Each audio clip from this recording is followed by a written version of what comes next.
had that eye of the tiger, man, the edge. And now you got to get it back. And the way to get it back is to go back to the beginning. You know what I mean?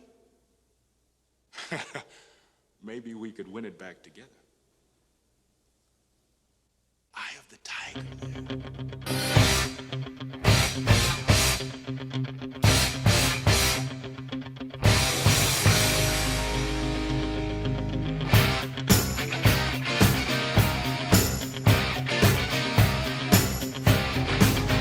When I mention Survivor, what is the first thing you think of?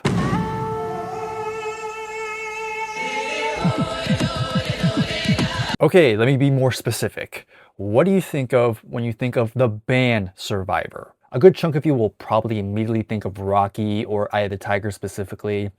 But naturally, if you speak to somebody close to my age, you'll get like a who? And then when you actually mention Eye of the Tiger, they're probably going to be like, oh, I know that song, and that's pretty much it. Besides Eye of the Tiger, some of you might also think of Burning Heart or The Search Is Over. But besides those big top 10 hits, not many people talk about the rest of the discography. Fuck, not even my mom knew who Survivor were, and she grew up in the 80s. Well, that's why I'm here to talk about bands or artists that most people tend to ignore. This will probably be the most in-depth video of Survivor on YouTube. I'll be looking to the band's beginnings, the making of each album, and I'll be giving my thoughts throughout. Some would say Survivor is a rather faceless band, meaning there's nothing really identifiable about them. So let's see if that's correct, or maybe prove those people wrong. If you want to hear me talk about more forgotten bands or artists, don't forget to give the video a like, subscribe to the channel if you are new, and let's dive in. Bryer's Music Showcase is brought to you by the people over at Patreon. Pledge today and get access to exclusive perks. Link in the description. To begin our deep dive into Survivor, we need to talk about this guy right here. Jim Peterick, who despite looking the least rock and roll in the entire band, I can say that he is essentially the burning heart of the band. You see what I did there? In fact, a lot of my information came from his autobiography, aptly titled Through the Eye of the Tiger. James Michael Peterick was born in Berwyn, Illinois on November 11th, 1950, the youngest and only boy behind two older sisters. Being he was the only boy, he was often the center of attention, and it was his love of thus attention that made him want to be a performer. And because of his older sisters, he was introduced to music acts like Johnny Cash, Dean Martin, the Everly Brothers, and especially Elvis. Both his sisters could play ukulele, and that would inspire him to pick it up himself, and then from that point on it would evolve to piano, and even saxophone, in which he would actually play in his father's own band. Eventually he would pick up the guitar, and he would form his first band called the Renegades, but he would later join a different band called the Shy Lads. Jim, knowing the band name sucked, would change it to the Chandrels, but it would later be turned into the Ides of March. They released their first single, You Wouldn't Listen, in 1966 on Pirate Records, and would actually become a minor hit. The next few years didn't see massive success, but in 1970 they would score their biggest hit, Vehicle, which would peak at number 2 on the Billboard Hot 100.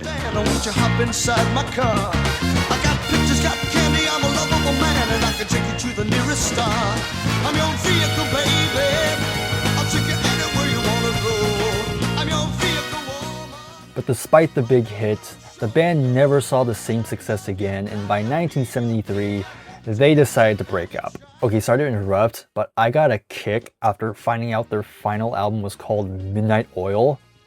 If you know, you know. This has zero relevance to the story, and I highly doubt Midnight Oil got their name from that album, but it's just one of those coincidences that I just had to bring up.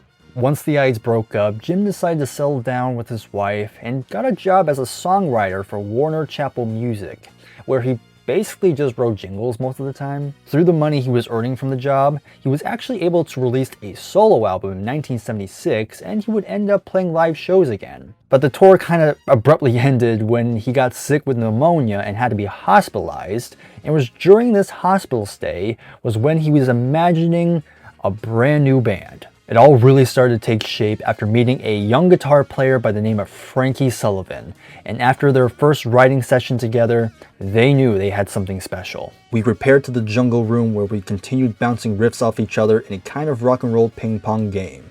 it was magic. I knew that very day that Frankie was the guy I was looking for. He came off as nice, caring, and unpretentious. Boy, that's going to be proven wrong. The rest of the band was soon fleshed out. Dennis Johnson and Gary Smith, who originally came from a band called Chase, were recruited on bass and drums respectively. And then on lead vocals, Jim brought in Dave Bickler, who he actually knew from the Warner Chappell days when Dave would sing a bunch of Jim's jingles. I wanted a great singer who could sing notes that I couldn't hit. Dave and I were earning extra money doing jingles. You know, Right. in the studio, he was here on the mic and I'm there and I'm singing, we're singing together, look out for the bull, look out for the Schlitz malt liquor bull, you know, and making a ton of cash. And we got to be friends. He was the first guy I thought of. And he said, I'm open to that. With the lineup complete, now they need to come up with a name, and Jim quickly thought of Survivor because on his solo album, the first line of the liner notes reads, Jim Peterick is a survivor.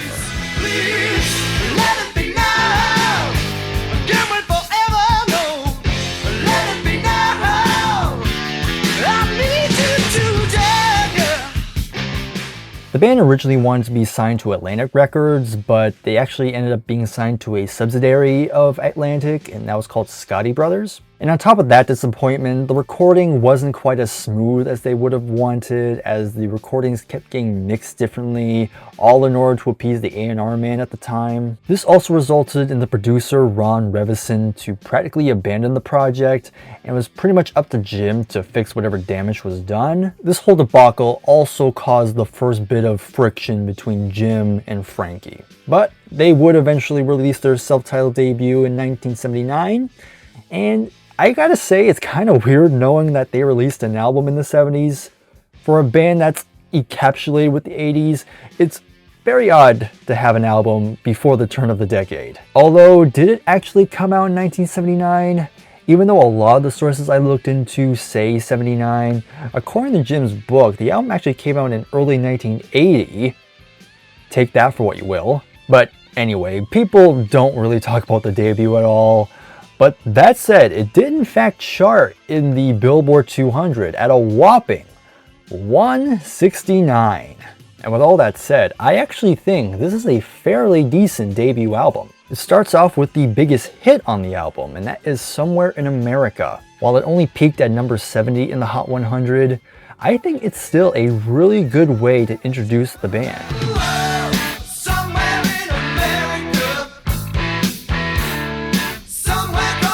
Got a good driving rhythm that gets you moving, and the chorus is actually pretty memorable.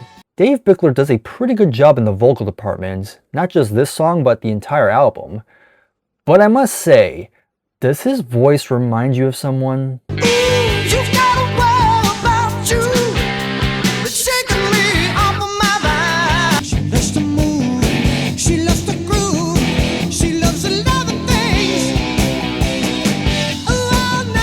I don't know if I'm the only one, but Dave has a very strong Steve Perry quality to it. In fact, a lot of this album seems to take a little bit of notes from Journey. I mean, that's the only reason why I'm wearing a Journey shirt in this video. I'm not going to call him a Journey wannabe because honestly, I don't give a shit. I'm not one of those people that will dismiss a band or artist because they sound inferior to a band I love. I mean, I love Journey, so this sound is pretty much up my alley. Again, if you also hear those similarities, feel free to share them in the comments. After Somewhere in America, other highlights for me include Can't Get You Out of My Mind, Let It Be Now, Love Has Got Me, 2020, and probably my favorite song on here is Young Blood.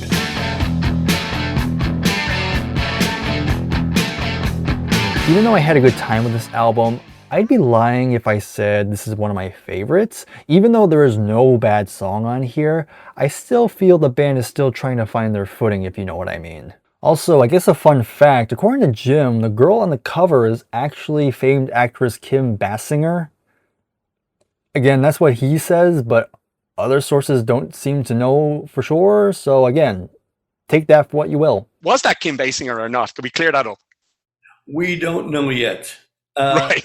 We don't know. It'll always be a mystery. But yeah, it was a good album. It like Too Many Cooks is a good way of saying it.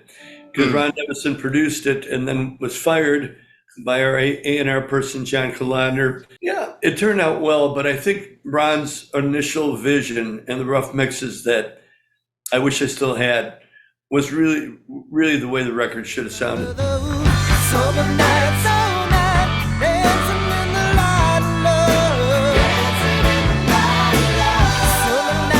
Now we are officially in the 80s, and we got a new logo. Cool. 1980 was mostly spent trying to build the Survivor brand. However, there will be more tensions brewing between Frankie and Jim, and this all came about during the recording of the debut album when a song called Rock Into the Night was left off. The reason why it was left off because the producer at the time, Ron Nevison, said the song was too southern, and it's kind of ironic they said that because the song would actually be given to another band, and that band would actually make it a top 50 hit.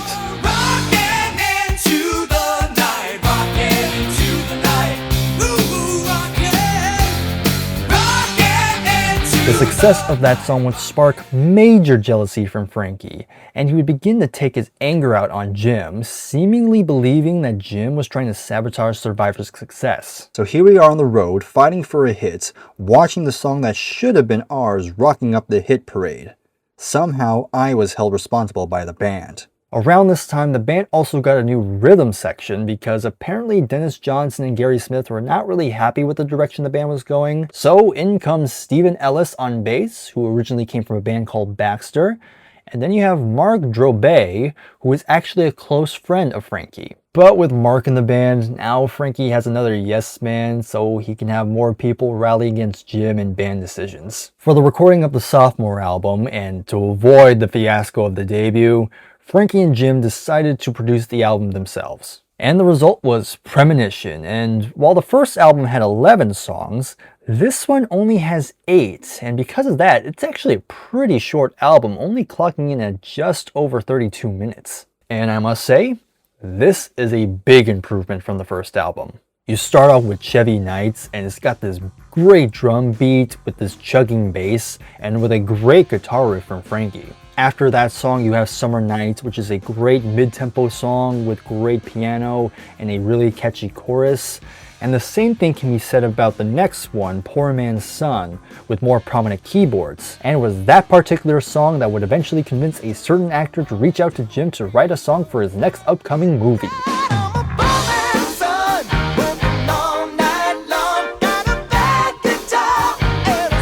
And then you have other good rockers like Take You on a Sunday, Love Is on My Side, and I also want to highlight Light of a Thousand Smiles, which Jim wrote after attending a Journey concert. The comparisons of these two bands will never leave me. The production is much fuller, the drums have a bigger punch, and the songwriting is just more refined. And vocally is also a step up as Dave sounds a bit more confident, and I don't hear as many Steve Perryisms. If you just want a feel-good rock album, then this is definitely not a bad place to go to. As the band continued to open for bands like Kansas, Triumph, and Cheap Trick, it was becoming more apparent that Frankie was really starting to push Jim out of the spotlight. I didn't bring this up before, but apparently in the beginning, Jim was actually a second guitar player, but he would gradually be pushed to just being the keyboard player because apparently Frankie felt outshined. When Frankie and I worked together towards a common goal, we were an unstoppable force. But when we pulled in opposite directions, it was a nightmare. I was the guy with the connections, the guy who already had a million seller, and I was virtually under the thumb of this brash kid from Franklin Park. If I spoke too long setting up a song, Frankie would say sternly into the mic, "Peterick, shut the fuck up and play the song." In terms of chart success, Premonition actually did better, peaking at 82 in the Hot 100. Okay, still not great, but at least we're getting somewhere. Soon the band switched to Epic Records, and it was very apparent that they really needed a big hit. What this band needed was a hit single that will take the world by storm. Maybe if they could get the opportunity to work for a successful movie franchise, and that movie will give the band the exposure and push that they needed. What kind of movie franchise would do that? One day I got home from doing some stuff, and I pull in the driveway, and I press the answering machine, and I hear, "Hey, yo, Jim, give me a call, Sylvester Stallone."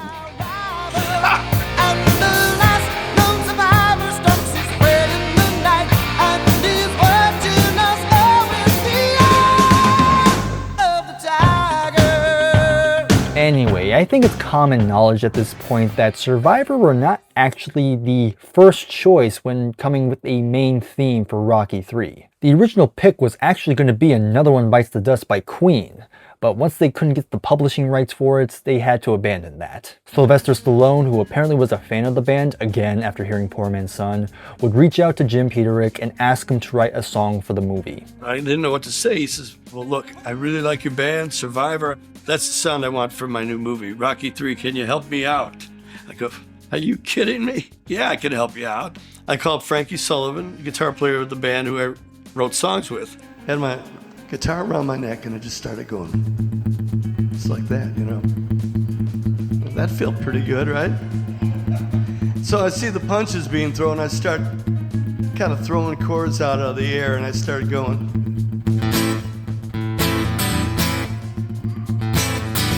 And then you hear the magic phrase, Rocky, you got to keep the eye of the tiger. I look at Frankie. Frankie looks at me and goes, eye of the tiger. Got it. I will admit, as a massive Queen fan myself, I'm actually kind of glad Another One Bites the Dust didn't get used. While I love the song, don't get me wrong, I really can't picture a disco song in a Rocky movie. A Rocky movie needs that raw, aggressive punch, no pun intended. And a rock song is gonna deliver that.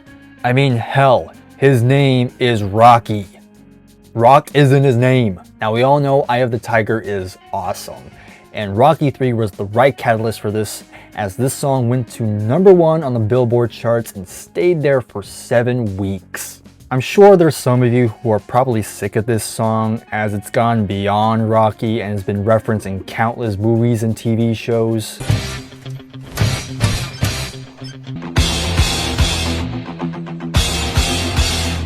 Rising up, back on the street. Did my time, took my chances. Oh, get out of here. Yeah, okay.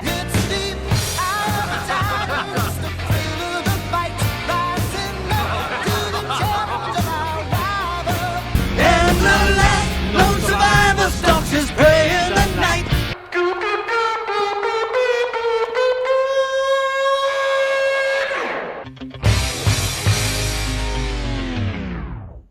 Nothing. No ideas. Useless, empty brain. Well, let's admit, when this song comes on, you cannot help feel like a badass. With that opening guitar riff and Mark's pounding drums and Dave singing like his life depended on it, this song never fails to get you pumped. Okay, we've talked in great lengths on the title song, but what about the rest of the album? Is this the case that the hit song overshadows everything? Does the rest of the album live up to the title song? That depends. Now don't get it twisted, because I really enjoy this album. It's actually one of my favorites from the band. Feels Like Love is a great fast-paced song with a catchy melody, though I must say, in terms of Dave's vocals, the Steve Perryisms are back in full force. Some of my other favorites on this album include Hesitation Dance, The One That Really Matters, I'm Not That Man Anymore, which has one of Frankie's best guitar solos, Children of the Night, and American Heartbeat. Another song I want to highlight is a song called Ever Since the World Began, which was originally going to be in Rocky 3 but was cut. It's a lovely ballad, and Jim actually wrote this for his dad, who would actually pass away not long after the song was complete.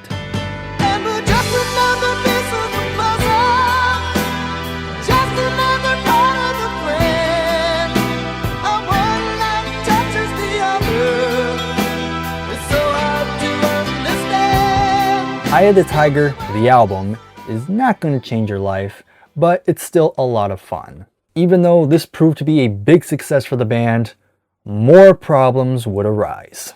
It would happen right in the middle of the Eye of the Tiger tour when we were out on the road, and I had to go have surgery. And then 2 weeks later, I was back on the road, so it was pretty rough and all that.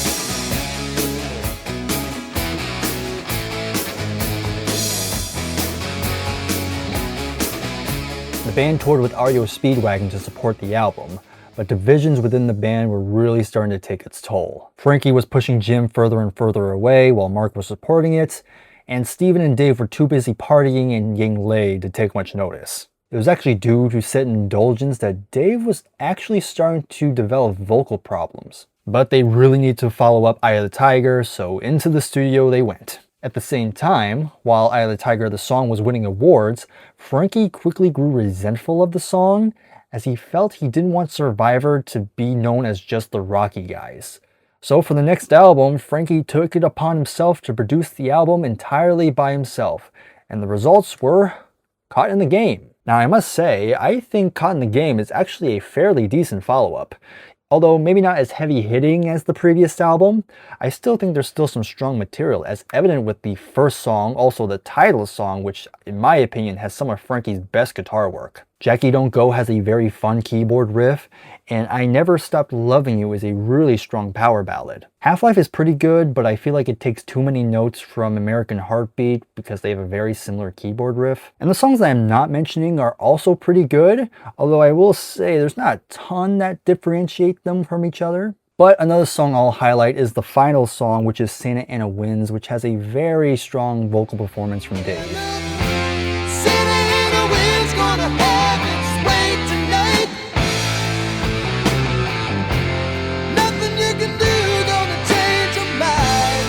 And I think it's nice because it gives Dave a good note for him to go out with after his time with the band. Oh wait, Caught in the Game turned out to be a rather commercial disappointment. It stalled at number 82 and none of the songs really lived up to Eye of the Tiger. And it also didn't help that the band couldn't really tour due to Dave's continuing vocal problems. You know, yeah, I got a polyp on my vocal cords, and so I had to get it removed right in the middle of the tour. We stopped, we went off, I went to the doctor and removed it. 2 weeks later, I was back on the road, which is not recommended, by the way. It's not really the recommendation that most doctors would recommend any singer. And it put a lot of pressure on me, and there was a lot of pressure, you know, from everybody. So yeah, it got pretty rough. Recovery was gonna take a year, and Frankie and Jim ultimately decided to let Dave go. Dave Bickler, although not the most original sounding singer, he still did his job well, and he had some really good vocal performances throughout his run. Do you want me to be like brutally honest with you? Because I could do that. I had absolutely no hesitation, no problem, no, well, let me think about it, with replacing Dave. None. I don't give a fuck. All you friends and lovers and haters and all that shit out there, I was relieved. I was really happy. And for a few weeks, we didn't have a singer. I was like, I don't care. It was better. Okay, let's take a second to address something. If you couldn't tell, to most people, Frankie Sullivan is kind of seen as the villain of the Survivor story. Mainly it's due to the fact that he comes across as an egotistical prick. For all the moments I mentioned prior, and also to the fact that behind the band's back, specifically Jim, he negotiated a deal where he earned $100,000 for co-producing Eye of the Tiger, and that basically left Jim with nothing. Look, I'm not trying to dunk on Frankie. I do give him credit because he did play a big role in the band and he co-wrote a lot of the big hits. I'm not fucking a genius, but I was able to notice in that moment, these differences could be our strengths. They made us together better. Not better than other people, but they made us better. You got to have a guy going, man, that's really good. Then you got to have a guy going, the fucking lyric's corny, man. Because we had a tendency to go a little bit corny. I'm like, okay, so we're trying to be clever. That doesn't work. Why? Because the people out there are smart. They know, oh, they're trying. So, you know, I was that guy. God, sitting through that hour-long interview was a chore to sit through. It's just him just rambling and taking forever to get to the point. Look, for all I know, he could be a very chill dude who just so happens to be a very honest and blunt individual. But it's hard to be on his side where a lot of the problems within the band can be traced back to him. But I'll cut Frankie some slack for saying this. Brian May, because he's one of my fucking idols. I love. How does anybody not like Brian May? Nicest guy in the world. With the departure of Dave, the band had to get a new lead singer, and it actually didn't take long before they found a new one. Hi, this is Jimmy Jamison from Survivor, and we hope you enjoyed our concert here in Nagoya, and you're watching Pioneer Super Live.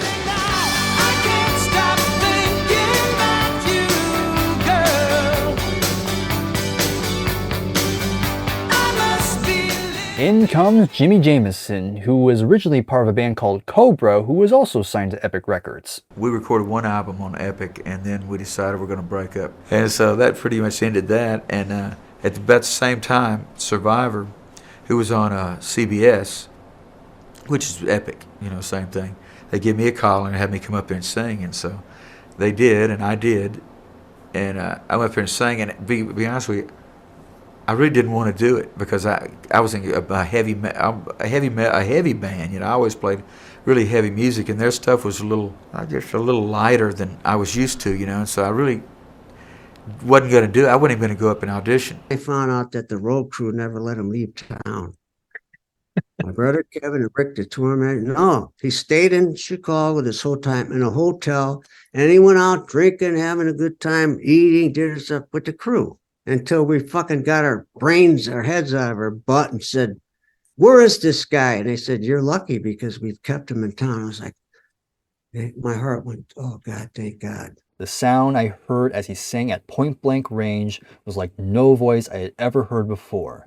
It was sweet, yet urgent. It had all the fertility on the top end and a rich bottom end as well. He infused the lyric with the immediate relatability that elevated and communicated every line we had written. With Jimmy now in the band, they quickly went to the studio to record some new material, and the very first song they did was a song called The Moment of Truth, which would end up being part of a soundtrack of another well-liked 80s movie.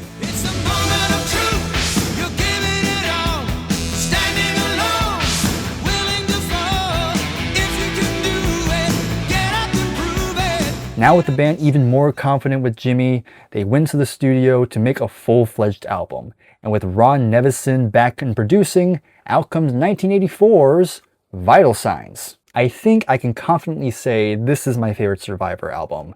Eye of the Tiger almost had that title, but I gotta be honest with myself. But now we have two camps. We have Team Dave and Team Jimmy.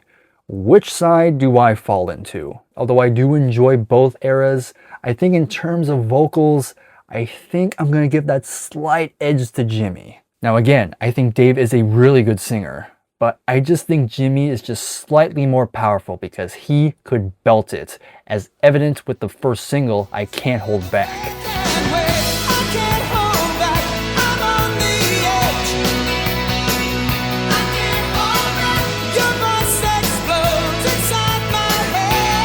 Can't Hold Back is right. But anyway, next song is High on You, which is another really good rocker, which apparently they got sued for copyright infringements. Bottom line, they won the case, but kind of an interesting trivia fact. First Night is also really good, and other good catchy songs are Broken Promises, Popular Girl, and I See You in Everyone. We also have another big hit on this album, and it's actually one of my favorites. It's the ever so great power ballad, The Search Is Over. Now I look into your eyes, I can see forever. The search is over. You were with If you're new, just know I'm a sucker for ballads. And this album was in fact a hit, as it reached to number 16 in the album charts and would actually go platinum. With Jimmy in the band and the success of this album, you would think morale in the band would be extremely high.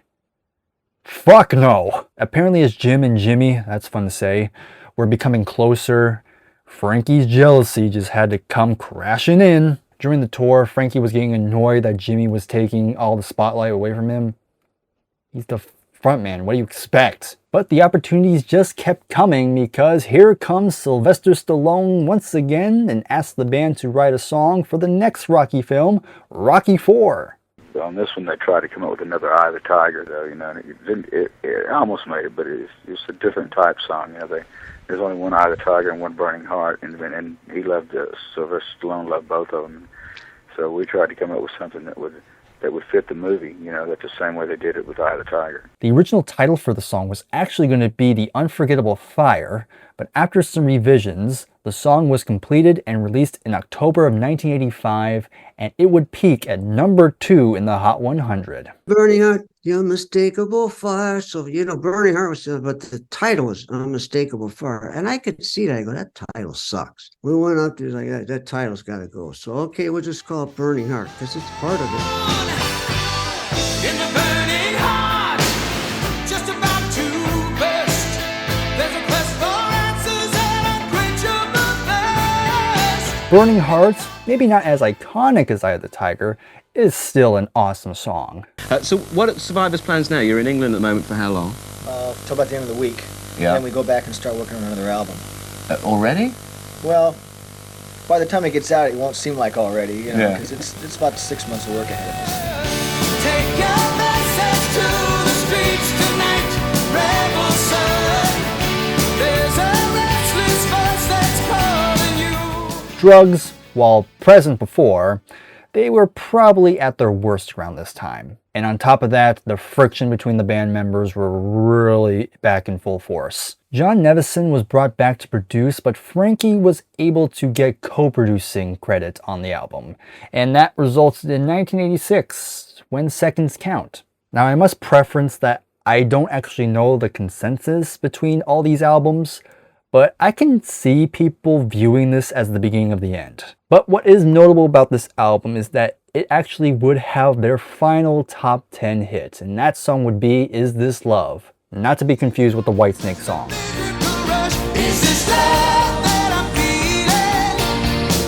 Is this love that's been keeping me up all night? Is this love? Another one of my favorites is Rebel Sun, and I've heard that Jimmy and Jim both said this is also one of their favorites, as it starts out as a power ballad, but once the song really gets going, it has a really great energy to it. Other standout songs include Oceans, In Good Faith, and Can't Let You Go. When Seconds Count is not as strong as Vital Signs, as you can probably tell, because this segment is probably going to be pretty short, because I don't have a ton to say. You know, there are some songs that definitely aren't as memorable, but I still think it's a pretty good album. I still think it's worth checking out because the songwriting is still mostly there, and the overall performances on this album are still pretty top-notch. The tour for this album was actually the first time they were headliners. Yeah, everything prior, they were the opening act. It mostly consisted of live theaters, and to Jim, it was hard to enjoy this as the band were basically not on speaking terms. Jim and Jimmy would also do radio interviews to promote the album, but again, Frankie would be jealous because he was not a part of it, even though he himself has said he didn't want to participate in these. And also Survivor Records. We're giving away loads and loads of Survivor Records. And that starts on Pat Sharp's show on Monday, so make sure you're watching that. In 1987, the band would have to go through another change. Mark the drummer was drinking heavily and was losing interest in the band, and even Steven the bass player was going through health issues. And it was due to these factors the band would have to let go their rhythm section. Deja Vu.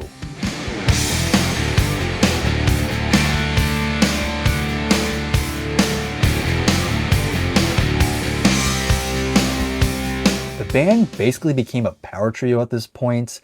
Mark and Steven were replaced with session musicians, so the lineup just consisted of Sullivan, Peterick, and Jameson. Now, Jim has said in his book that he feels Too Hot to Sleep has some of the band's best material at this point. I disagree. Now, I don't hate this album, but for some reason, I just wasn't into this one. The album starts with She's a Star, and I was actually taken aback because it's actually kinda heavy. Don't know how I feel about Heavy Survivor, but it's still a solid opening, albeit a little bit on the generic side. But the next song, Desperate Dreams, is by far my favorite song on here. It's just your typical Survivor ballad that I love. The title track, it's okay, but again, it's just a bit too much like Survivor by the Numbers. Didn't Know It Was Love was the lead-off single for the album, and while I do like the song and I see why they chose it, I just don't think it's as strong as some of the previous singles. The other single for the album was called Across the Miles, and it has a interesting intro.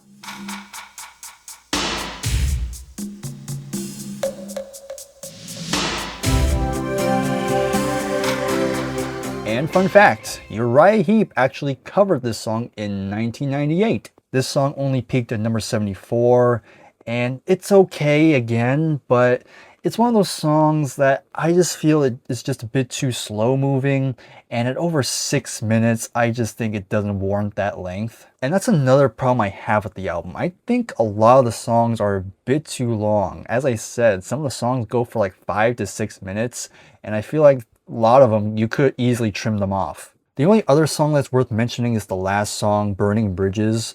While it's just your typical breakup song, if you look hard enough, you can kind of hear that it could be about the band being very fractured at this point. While Frankie gets to show off his guitar work a lot more and Jimmy still sounds really good on the vocal department, I just don't feel there's a real good standout song on here. Too Hot to Sleep, it's an okay album, but to me, this is when the cracks were really beginning to show. And I think the general public thought the same way, as this album only peaked at 187 in the album charts. And it could also be due to the fact that, you know, the times were changing at this point. This style of rock was starting to go out of favor, and alternative rock was slowly starting to creep in. But you can kind of hear that they were losing steam at this point. Once the album flopped, the band essentially went on hiatus.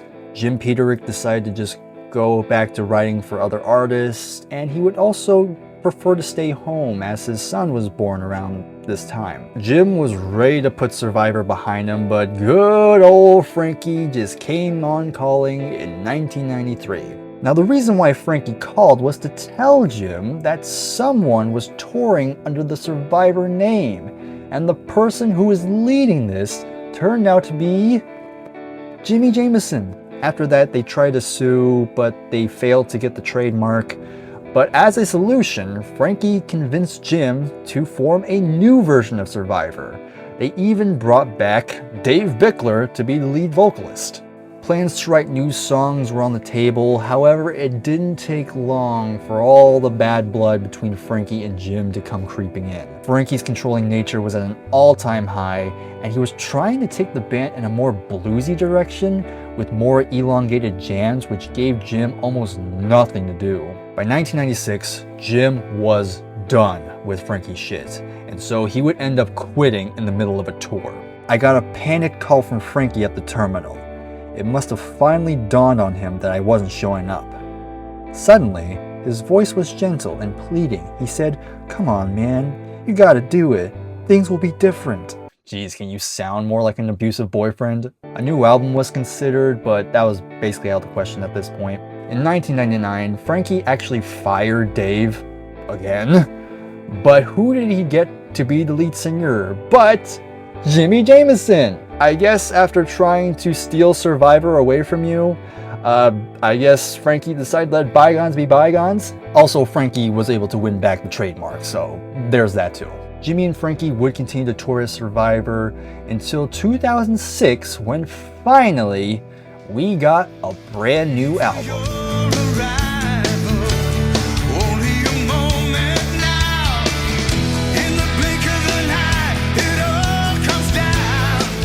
Reach is an interesting album. It is essentially just Frankie and Jimmy, but you have the return of drummer Mark Drobe. And also there are songs that were newly written, but you also have songs that were written in the 90s while Jim was still in the band. So after not releasing an album since 1988, was this album worth the wait? The album starts on a promising note with the title track, and I think it's a pretty good way to open the album. Jimmy still sounds really good on the vocals, albeit he does sound a bit older and is a bit gruffer, but not a bad way to start. Fire Makes Steel is actually co-written by Frankie and Jim, because this is one of the songs that was written in the 90s, back when Jim was still in the band. It's actually very guitar heavy, and it's fine, but there's nothing really about it that's overly memorable. And then we have the third song, Nevertheless. And it's the first ever song sung by Frankie Sullivan himself. And as I was listening to the song, all I was thinking is, why the fuck are you singing right now? You already have Jimmy Jameson right there, so why do you need to stick your neck out here? Going from Jimmy to Frankie is so jarring, and his voice is just so weak, which is kind of a shame, because if Jimmy was singing this song, this would have probably been a highlight. Baby, all of those rules ain't not concerned. Sometimes you gotta forget a little more than you learn. Seconds Away is another pretty bland, generic song, and One More Chance is kind of the same thing, but it's worth noting that this song was actually credited to both Frankie and Dave Bickler. Give Me the World is one of the better rock songs on here, but again, nothing special. Rhythm of Your Heart, again, it's okay, but the chorus is just very bland. I Don't is another Bickler and Sullivan collaboration, but again, still nothing really overly good. Talking About Love is another song sung by Frankie, and I have the exact same feelings as I did with the previous one he did. Don't Give Up is fine, and the album closes on a decent enough note with Home. The two big problems I have with this album is 1, the production, and 2, the songwriting. Pretty much a majority of these songs are just painfully average, and the songs are just pretty samey, and it's also due to the production that none of the songs really differentiate themselves too much from each other. To sum up, this is not the worst album I've ever heard in my life, but it is definitely non-essential, and it kinda shows that Survivor were probably not meant beyond the 80s. And the more I think about it, I'm actually kind of glad they didn't release an album in the 90s. Can you picture them trying to compete with grunge? And I'm pretty sure this album didn't sell at all, because I don't even know if people even know this album even exists. Hell, I don't even know if this album even came out here in America, because every time I try to find this CD online, all of them are European imports. Since this album came out, the band essentially went on autopilot. There were numerous lineup changes, and at one point, there was a time when both Dave Bickler and Jimmy Jamison were sharing lead vocals. And I was given the opportunity, to like sing with Jimmy. The idea of us both singing together. I couldn't pass that up. That's the only thing that would have convinced me. Frankie called me up and said, "Now just open mind, think about this." And because we'd even talked about it, me and Jim, because I gotten to know him. You were good with him. He was Yeah, no, we had a ball doing that. We had so much fun doing that. We, trading off on each other's songs, and it was good. It was my idea, but dude, I don't think it was one of my better ideas. There were plans to record an album with this configuration, but that sadly would not happen because on September 1st, 2014, Jimmy Jamison would pass away in his home in Tennessee due to a stroke. An unexpected, tragic end to one of the great singers of the 1980s. I miss him as a person and a human being. We were tight, and my wife and he and I would go out to dinner and just have a great time away from the music and just enjoyed each other's company. And love the guy, still love the guy. And a few years later, former bassist Stephen Ellis would also pass away due to a long battle with dementia. Frankie would continue to lead the band, albeit with a different singer, as Dave officially quit in 2016, and he nowhere near has the same strength of Jimmy or Dave. This lineup even appeared on Dancing with the Stars. If that's not falling off, I don't know what is. The band just went through the motions until they played their final show in early 2020, just before the COVID-19 pandemic hit. And since then, the band has been dormant ever since. A band who at one point went the distance and they got the glory, and then due to one guy's arrogance, the band just simply fizzled out. Nice going, Frankie. And if I'm going to throw in one more Journey comparisons, you are no Neil Schon. That guy wrote way more memorable solos than you. As for Jim Peterick, he would actually reunite with the Ides of March and form a new band called Prides of Lions. He would also continue to write songs for other artists, most notably the Beach Boys on their final album. He also enjoys serving as a mentor for other up-and-coming rock stars, and it just seems like he's in a better place right now. Stay rockin', Jim. Okay, so now that I have finished going through every studio album in the band's discography, I think for a little bit of fun, I just want to go ahead. Let's rank all 8 of these albums. Now, this will be a quick segment because I already went through my in-depth thoughts on each album, so you can just go back if you want. But I just want to throw this in here just for laughs. So it's actually kind of tough ranking some of these albums because if you couldn't tell, this is a very strong discography. Again, none of the albums are downright trash, but I will admit the bottom 2 were pretty obvious. Number 8, yeah, this is where I'm going to put Reach. Again, it's not the worst thing in the world. Like, I can probably see some people finding some enjoyment from this one. Again, Jimmy still sounds pretty good vocally, but the big thing that brings this down is the songwriting is just not there. I don't know if it would have been better if Jim was still in the band at this point. Again, there's one song where he does have a credit on here, but even that song wasn't great. Also, last thing I'll say, the album cover himself, while kind of nice looking, even that's kind of bland. At number 7, again, shouldn't be too much of a shock if you can recall what I said earlier, but this is where I'm going to put Too Hot to Sleep. It is better than Reach because there's a couple more songs on here that I would recommend, but like I said, this is where the cracks were being in the show. And I don't know, the songwriting to me just wasn't quite up to standard. Again, I feel like there's probably more people that are into this album than me, because again, there are things to like with Frankie's guitar work, and again, Jimmy's vocals are still pretty good. But again, just not on the same level as some of the albums they released prior, but that's just me. Alright, number 6 onward is where it starts to get tough, because these are actually the albums that I would say you should start with first. But number 6, this is where I'm going to put the debut. It's a solid debut. I think there are signs on where the band's going to go, but there's still some growing pains here. But the songs that they hit really good. Again, Dave Bickler does a really good job here, albeit still sounding a bit like Steve Perry, but hey, I don't have a big problem, honestly. Not too keyboard heavy, and that's something that I kind of took notice, is that this album is not too keyboard focused. Like, unlike some of the other later albums where the keyboard's a bit more prominent, this is more your standard late 70s rock. And again, if you like that sound and not into the 80s cheese, and who knows, maybe you'll find yourself digging the sound just a bit more. But for me, it's number 6, still pretty good, but I like albums just a bit more. And now we've come to the halfway points, and I actually swapped this album with another one, which I'll get to later. But at number 5 now, this is where I'm going to put When Seconds Count. Very good 80s album. Like, especially for mid-80s, like 1986 to be specific. This is definitely a good, like, melodic rock album. Again, all the songs here, the songwriting is still pretty good, and again, Jimmy still killing it on the vocals. Just maybe not as strong as the previous one, which we'll get to later. I still think it's definitely a part of that good run that we've been on since the beginning.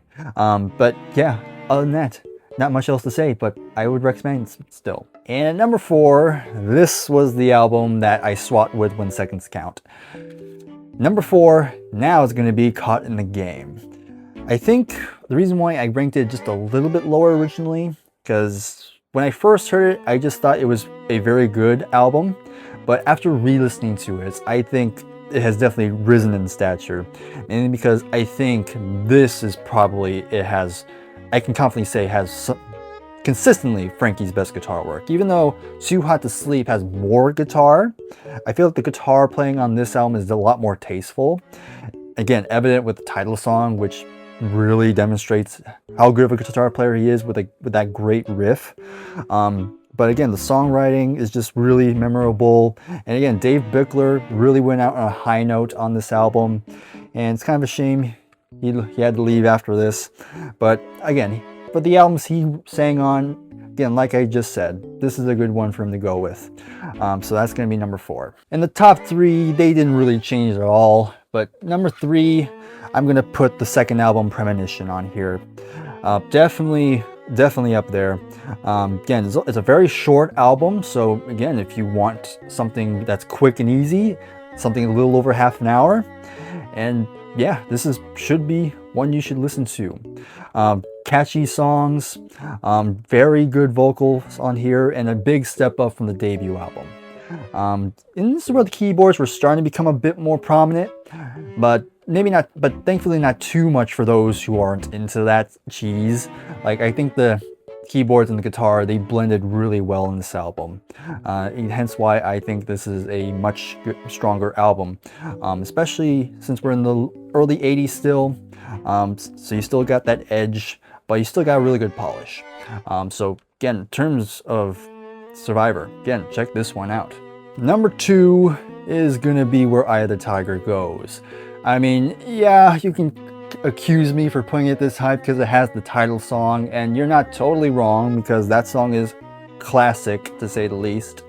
But besides the title track, I still think the rest of the album is pretty good. Some of you may argue that none of the songs live up to Eye of the Tiger, and I'm not going to argue with that because how can you beat Eye of the Tiger? But if you were to just ignore Eye of the Tiger for just a little bit and enjoy the rest of the album on its own, you might have a good time with this one. Again, Feels Like Love, Hesitation Dance, Ever Since the World Began, American Heartbeat. Like, this is just great 80s AOR arena rock. Just really fun time. So yeah, number 2 for me. And then number 1, again, I literally said it earlier in the video, but number 1, it's gotta be Vital Signs. Again, Jimmy Jamerson really hit out of the park with his first outing with the band. Just absolutely belting it and just really putting this all into the vocals. And again, the songwriting on this album is just really at its peak. Like, I feel like the band didn't quite get on this level again after this. But you know, so many big hits on here, and the deep cuts are also extremely good. So if you're gonna check out a Survivor, in terms of Jimmy Jamerson, obviously check out Vital Signs. And then for Dave Bickler, you can go with Eye of the Tiger, but I can also recommend Premonition too. But there you go, that is my favorite Survivor album. Now that we got the album ranking out of the way, why not, just for a laugh, let me reveal my top 10 favorite Survivor songs. If you want to get into Survivor and you don't think you're ready to check out a full album yet, these 10 songs I feel are a good place to start. That will give you like a good estimate whether you'll like this band or not. So number 10, going from a song from the Caught in the Game album, we have What Do You Really Think? Really great catchy song, and just one of my favorites off that album in particular. And then number 9, we're actually gonna go to the Vital Signs, which hopefully you can see past the glare.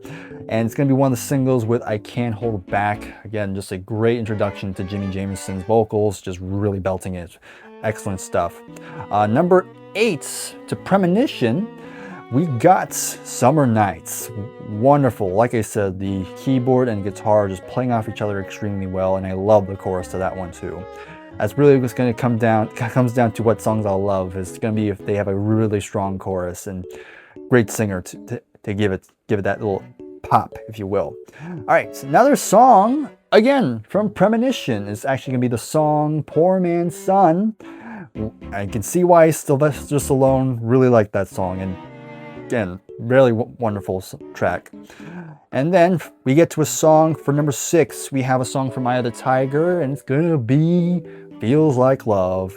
Again, good fast-paced number, and just really gets you moving. Really dug it, really dig it. And then for number 5, we're going back to Vital Signs, and it's actually gonna be in part of my character because, as you already know, I'm a sucker for ballads. And so number 5 is where I'm gonna put The Search Is Over. Definitely one of the best power ballads of the 80s, I feel. Again, one of Jimmy's best vocal performances. But then, sticking with Jimmy, the next song is actually the only song going for When Seconds Count. And it's gonna be Is This Love? Again, one of their catchiest songs. I remember when I first heard that song, I literally played this like 10 times. Heck, maybe 20 if I'm going to be honest with myself. But still not my favorite song though, because there's a couple more songs I would play a little bit more. Okay, number 3, and it's actually the only song not on any of these albums, and that is going to be Burning Hearts. Again, maybe not as iconic as Eye of the Tiger, but man, it's still one of those great motivational songs. Like if you're working out, then this song has to be part of that playlist. Just that good, get you moving, that boom, boom, boom, boom. And yeah, that chorus is just just one of the best. But number 2, going to be kind of a surprise, because number 2 is actually going to be a song from Caught in the Game, and that is the title song. Man, it really comes down to that guitar riff, that opening riff. Just, again, one of Frankie's best. And again, strong vocal performance from Dave and a good catchy chorus again.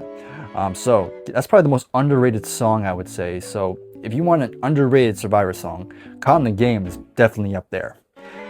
But number 1, and this is probably the most generic answer I could possibly give. Number 1, of course, we gotta go with the title track of Eye of the Tiger. I mean, you cannot beat that one. It's their most popular song, I know, but you just can't deny just how great it is. It's no reason why we still hear that song today. So when I think of Survivor, yeah, it's hard not to beat that one. But that's my top 10. But again, if you have any thoughts on my album ranking or my top 10, if you want to share your thoughts, maybe share your ranking, feel free to drop in the comments. But again, just having a little fun here. And I kind of just realized after I'm done, I realized my top 10 songs mostly have Dave Bickler, even though I said Jimmy's my favorite singer. What can I say? I think the thing is, even though, again, Jimmy's the better singer to me, again, his era and Dave's, I think if I'm going to be honest, I think the Dave era, in terms of songwriting, was a bit more consistent because all his albums I think are really, really good.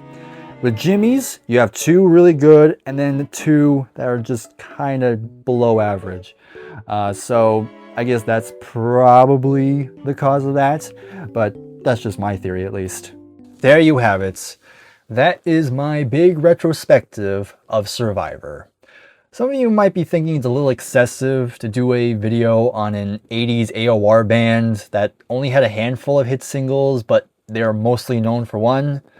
And you're not totally wrong. I'm not going to say Survivor's going to change your life. They were never really a critics band. And if I'm going to be honest, they do have an element of 80s cheese that is going to depend on your tolerance level. But I like cheese, so I don't have a problem with it. Bottom line, they were a really solid rock band that knew how to write a catchy song. And I like that. Were they a faceless band? I wouldn't say so. They were only faceless because people just decided not to get to know them. I got into a big kick in this band recently, and I just really wanted to give this band, and Jim Peterick for that matter, some well-deserved recognition. We were too popular, and we were too commercial, and we didn't have the hip factor to the critics. We had the fan adulation, which is really all that matters, but we weren't a critics band. We never were. We didn't have snob appeal. But that said, there will come a day, I believe, that Survivor will make the Hall of Fame. But I hope we're all alive. Even though the band will always be associated with Eye of the Tiger, the fact that it's still being played and referenced today just makes it so the band is true to their name, as they are in fact survivors. There, I said it.